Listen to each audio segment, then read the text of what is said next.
নমস্কার বন্ধুরা, পূজার রান্নাঘর অ্যান্ড ব্লগে আপনাদের সকলকে স্বাগত। দেখুন, লোকনাথ পুজোর দিন সকালবেলা আমি রেডি হয়ে গেছি। রেডি হয়ে এবার রান্নার কাছে চলে যাব। দেখুন, রান্নার কাছে চলে গেছি। প্রথমেই কড়াই বসিয়ে দিয়েছি। কড়াইয়ের মধ্যে মুগ ডালগুলো ভেজে নিচ্ছি। এখানে আমি 2 কড়াই খিচুড়ি করেছিলাম 100 জন লোকের।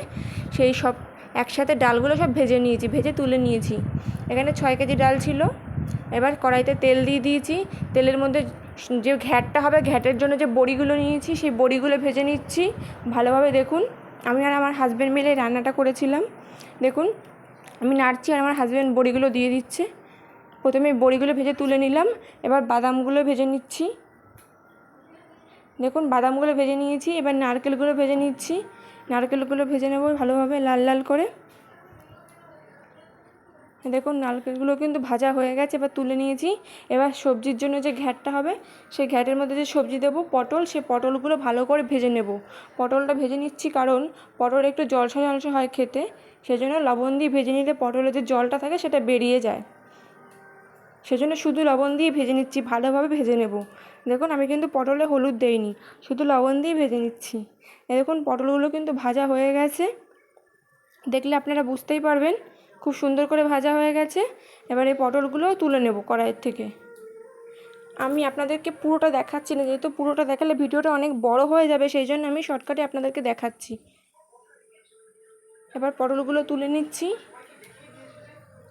তুলে নিয়ে এবার কড়াইতে জল বসিয়ে দিলাম। জলটা গরম হোক।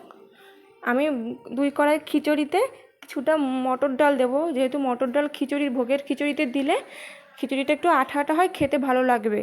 ওই জন্য আমি 2 কেজি মটর ডাল নিয়েছি। এক এক কড়াইতে 1 কেজি করে দেবো। আর এটা খুব বড় কড়াই না, এটা মাঝারি সাইজের। আমি এক কড়াইতে চাল ডাল মিশিয়ে 8 কেজি করে দিয়েছি।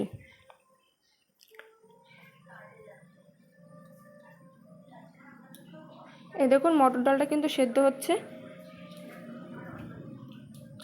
চালের সাথে ডালের সাথে যদি মটর ডালটা দিতাম তাহলে মটর ডালটা সেদ্ধ হতো না, চাল ডাল সেদ্ধ হয়ে যেত, মটর ডালটা সেদ্ধ হতো না। সেই জন্য আমি আগের থেকে একটু সেদ্ধ করে নিলাম। এবার দেখুন, কড়াই গরম হয়ে গেছে। কড়াইয়ের মধ্যে তেল দিয়ে দিয়েছি। তেলের মধ্যে শুকনো লঙ্কা দিয়েছি, খুব সামান্য তেল দিয়েছি। তেলের মধ্যে শুকনো লঙ্কা ফোড়ন দিয়ে দিয়েছি আর দিয়ে দিচ্ছি 5 ফোড়ন। দেখুন, 5 ফোড়ন দিয়ে দিলাম। এবার 5 ফোড়নটা হয়ে গেছে। এটা আমি চাটনিটা করে নিচ্ছি। প্রথমে আমটা দিয়ে দিলাম, কাঁচা আম যে কেটে রেখেছিলাম সেগুলো দিয়ে দিচ্ছি।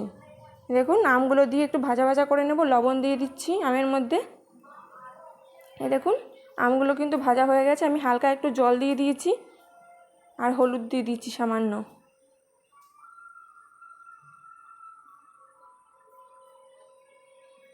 এবার পরিমাণ মতো জল দিয়ে দেবো। এই দেখুন, পরিমাণ মতো জল দিয়ে দিয়েছি। এখানে মনে হচ্ছে অল্প, কিন্তু অনেকটাই আম ছিল। এখানে 3 কেজি 2 কেজি 3 কেজি মতো আম ছিল। দেখুন, জল দেওয়া হয়ে গেছে। এবার ঝোলটা ফুটলে আমি চিনিটাও দিয়ে দেবো। যেহেতু আমগুলো একটু মিষ্টি মিষ্টি ছিল, সেই জন্য আমি এখানে 700 মতো চিনি দিয়েছি।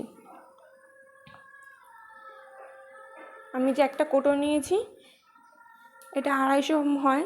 আমি ওই কোটোতে মেপে 700 মতো, 700 750 মতো চিনি দিয়েছি।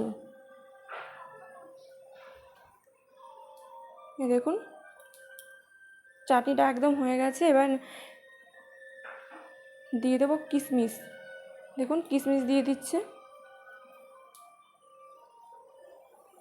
দেখুন, কিশমিশ দেওয়া হয়ে গেছে।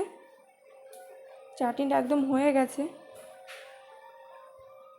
আমি হাতা দিয়ে একটু আমগুলো ভেঙে ভেঙে দিচ্ছিলাম। চাটনিটা এবার নামিয়ে নেব। এবার সেই কড়াইতেই ভালোভাবে মুছে আবার তেল দিয়ে দিলাম। তেলের মধ্যে একটু সামান্য লবণ দিয়ে দিয়েছি। দিয়ে যে ঘ্যাটটা করব, দেখবেন আপনারা পুজো বাড়িতে খিচুড়ির সাথে একটা ঘ্যাট করে, সেই ঘ্যাটটাই আজকে আমি করছি। দেখুন, সেই ঘ্যাটের জন্য প্রথমে যে আলু আর কুমড়ো কেটে রেখেছিলাম, সেই আলু আর কুমড়ো ভালোভাবে তেলের মধ্যে ভেজে নেব। লবণ দিয়ে দিয়েছি, লবণ দিয়ে ভালো করে ভেজে নেব। দেখুন, ভেজে নিয়েছি। এবার একটু নরম হয়ে এসছে। এবার এর মধ্যে একে একে মশলা দিয়ে দেবো। প্রথমে দিয়েছি কাঁচা লঙ্কা বাটা। দেখুন, কাঁচা লঙ্কা বাটা দেওয়া হয়ে গেছে। এবার একটু ভেজে নিচ্ছি। তারপরে এর মধ্যে একে একে দিয়ে দেবো।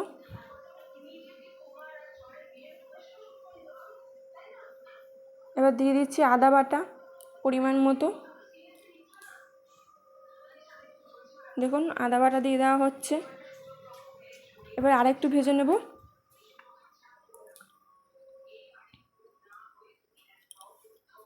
দেখুন ভাজা হয়ে গেছে।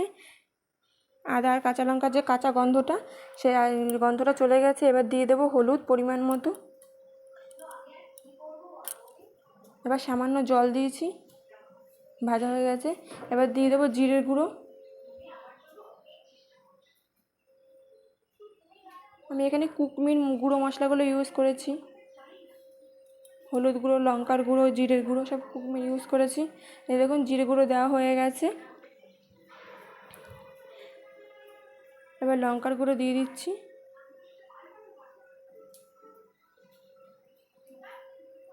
এবার ডাঁটাগুলো যে কেটে রাখা হয়েছিল সেই ডাঁটাগুলো দিয়ে দেওয়া হলো।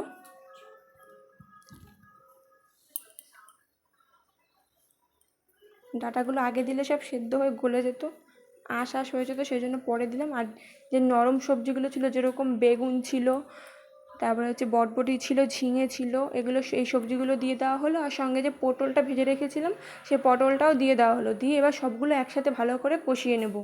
দেখুন ভালোভাবে কিন্তু কষানো হয়ে গেছে। এবার আমি জল দিয়ে দেব।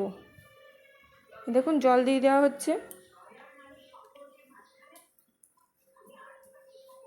আমি এই প্রথম এতটা পরিমাণে রান্না করেছি। খুব ভয় করছিল যে পারবো কি পারবো না, কিন্তু সবাই বলেছে খুব ভালো হয়েছে। প্রত্যেকবার আমাদের বাড়ির পুজো রান্নার জন্য লোক নেওয়া হয়, এবার সাহস করে আমিই করেছি। দেখুন ঝোলের জন্য জল দিয়ে দেওয়া হলো। এবার ঝোলটা ফুটে উঠুক। সবজি প্রায় অর্ধেক সেদ্ধ হয়ে গেছে, আর অর্ধেক সেদ্ধ হলেই হয়ে যাবে। দেখুন এদিকে সেদ্ধ হতে আমি ঘরে চলে এসেছি একটা ফোড়ন রেডি করতে। প্রথমে কড়াই বসিয়ে দিয়েছি। কড়াইয়ের মধ্যে সর্ষে তেল দিয়ে দিয়েছি 300 মতো। যেহেতু আগে কিছুটা তেল দেওয়া ছিল 250 মতো, এখন 300 মতো তেল দিয়েছি। তেলের মধ্যে দিয়ে দিলাম তেজপাতা, শুকনো লঙ্কা। তেজপাতা শুকনো লঙ্কা ভালোভাবে ভাজা হয়ে যাক। দেখুন ভালো করে ভাজা হয়ে গেছে। এবার এর ভিতরে আমি দিয়ে দিচ্ছি 5 ফোড়ন। আমি আগে ফোড়নটা দিয়ে বসাতে পারতাম, কিন্তু পরে ফোড়ন দিলে ফোড়নের যে একটা সুন্দর গন্ধ আছে সেই গন্ধটা থাকবে। ফোড়ন দিয়ে যত ফোটানো হবে তরকারিটা, সেই গন্ধটা চলে যায়, সেই জন্য আমি আগে ফোড়নটা দেইনি, পরে ফোড়নটা দিচ্ছি। দেখুন ফোড়নটা দিয়ে দিলাম। এবার বড়িগুলো যে ভেজে রেখেছিলাম, বড়ি আমার আগে কিছু দেওয়া হয়ে গেছে, আমি ভিডিও করতে পারিনি, পরে মনে পড়লো যখন, তখন অল্পই ছিল, সেই জন্য আপনাদের দেখিয়ে দিলাম যে বড়িটা দিচ্ছি। এবার এখানে দিয়ে দিচ্ছি পরিমাণ মতো মিষ্টি। এবার দিয়ে দিচ্ছি কিছুটা পরিমাণে কিশমিশ, বাদাম, আর কিছুটা পরিমাণে নারকেল যে ভেজে রেখেছিলাম সেইগুলো দিয়ে ভালোভাবে মিশিয়ে নিচ্ছি। দেখুন ঝোলটা কিন্তু ভালোভাবে ফুটেছে। এই যেটুকু ঝোল আছে সেটুকু পরে শুকিয়ে যাবে ঠান্ডা হলে। এবার দিয়ে দিচ্ছি ঘি। আমি এখানে রেড কাউ ঘি ইউজ করেছি, আপনারা আপনাদের পছন্দ মতো করবেন। দেখুন ঘিটা দিয়ে দিলাম। এবার দিয়ে দিচ্ছি একে একে ভাজা মশলাগুলো।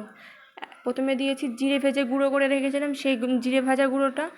তারপরে দিচ্ছি ধনে ভেজে গুঁড়ো করে রেখেছিলাম সেই ধনে ভাজা গুঁড়োটা। আমি এখানে 3 রকমের ভাজা মশলা ইউজ করেছি, জিরে, ধনে আর হচ্ছে গরম মশলা। গরম মশলাটাও হালকা ভেজে রেখেছিলাম, সেটাও দিয়ে দিয়েছি। দেখুন একে একে সব মশলাগুলো দিয়ে দিচ্ছি, আপনাদের বলে দিলাম আমি। এবার আমার রান্নাটা একদম হয়ে গেছে। এই দেখুন কালারটা কত সুন্দর আসছে, ঝোলটাও টেনে গেছে, আরও টেনে যাবে। পরে চলে এসেছি খিচুড়ি করতে। আমি এখানে আপনাদেরকে 1 কড়াই খিচুড়ি করে দেখাচ্ছি, কিন্তু আমি এখানে 2 কড়াই খিচুড়ি করেছিলাম। এই দেখুন প্রথমে কড়াইতে দিয়ে দিলাম সাদা তেল আর ঘি। এবার যে মুগ ডালটা ভেজে রেখেছিলাম সেটা ধুয়ে রেখেছিলাম, আর গোবিন্দভোগ চালটা ধুয়ে রেখেছিলাম সেটাও দিয়ে দিলাম। দিয়ে এবার খুব ভালো করে ভেজে নিচ্ছি। দেখুন ভাজতে ভাজতে আমি এখানে লবণ দিয়ে দিলাম। এবার দিয়ে দিচ্ছি হলুদ গুঁড়ো। ভাজা হয়ে গেছে, লবণ আর হলুদ দিয়ে ভেজে নিয়েছি। এবার আমি জল দিয়ে দিচ্ছি। দেখুন জল দিয়ে দিচ্ছি। এবার দিয়ে দিচ্ছি আদা বাটা। আমি আদা বাটা কিন্তু দিয়ে ভাজিনি, আদার যে গন্ধটা আছে সেটা চলে যাবে, সেই জন্য আর ভাজিনি। আমি জল দেওয়ার পরে আদা বাটাটা দিচ্ছি। দিয়ে দিচ্ছি কাঁচা লঙ্কা বাটা। দেখুন কাঁচা লঙ্কা বাটা দিয়ে দিয়েছি। এবার দিয়ে দিচ্ছি লঙ্কার গুঁড়ো। এবার দিয়ে দিচ্ছি জিরের গুঁড়ো। আমার জিরের গুঁড়ো আরও লাগবে, সেজন্য আমি আর একটা প্যাকেট খুলে নিলাম। দেখুন দেওয়া হয়ে গেছে। আর একটু হলুদ গুঁড়ো দিচ্ছি, দিয়ে এবার খিচুড়িটা ফুটুক, ততক্ষণ আমি এটা ফোড়ন রেডি করে নিচ্ছি। দেখুন চলে এসেছি আবার ঘরে, কড়াই বসিয়ে দিয়েছি। কড়াইতে তেজপাতা, শুকনো লঙ্কা দিয়ে দিয়েছি, আর সর্ষের তেলে রান্নাটা করেছি আমি আজকে। এবার এর মধ্যে দিয়ে দিচ্ছি 5 ফোড়ন। আমি এখানে ফোড়নে 5 ফোড়নও দেবো, জিরেও দেবো, আমি এই দুটোই দিই 5 ফোড়নে। দেখুন এবার জিরেটাও দিয়ে দিয়েছি, দিয়ে এবার ভালো করে করে খিচুড়ির মধ্যে ঢেলে দিচ্ছি। এবার দিয়ে দিচ্ছি চিনি পরিমাণ মতো। এবার যে ভেজে রেখেছিলাম নারকেল, বাদাম, কিশমিশ, সেগুলো দিয়ে দিচ্ছি। আমি সব একসাথে ভেজে রেখে দিয়েছি মিশিয়ে। দেখুন আমার রান্নাটা কিন্তু প্রায় হয়ে এসছে। এবার যে ভাজা মশলাগুলো তরকারিতে দিয়েছি সেম মশলা আমি এখানে দেবো। দেখুন ঘি দিয়ে দিচ্ছি, রেড কাউ ঘি। এবার যে ভাজা মশলাগুলো রেখেছিলাম সেগুলো দিয়ে দিচ্ছি। প্রথমে দিয়ে দিচ্ছি জিরের গুঁড়ো, এগুলো সব ভাজা।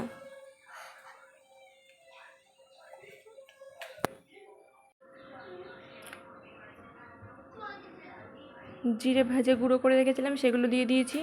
ধনে ভেজে জিরে গুঁড়ো করে রেখেছিলাম সেগুলোও দিয়ে দিয়েছি, আর গরম মশলা গুঁড়ো। দেখুন আমার রান্নাটা কিন্তু একদম হয়ে গেছে। এরকম আপনারাও কিন্তু ভোগের খিচুড়ি বাড়িতেই তৈরি করতে পারেন। আমার রান্নাগুলো যদি ভালো লেগে থাকে লাইক, কমেন্ট আর অন্যকে দেখার জন্য শেয়ার করে দেবেন। আজকের জন্য আসি বন্ধুরা, দেখা হবে আবার অন্য কোনো ভিডিওতে।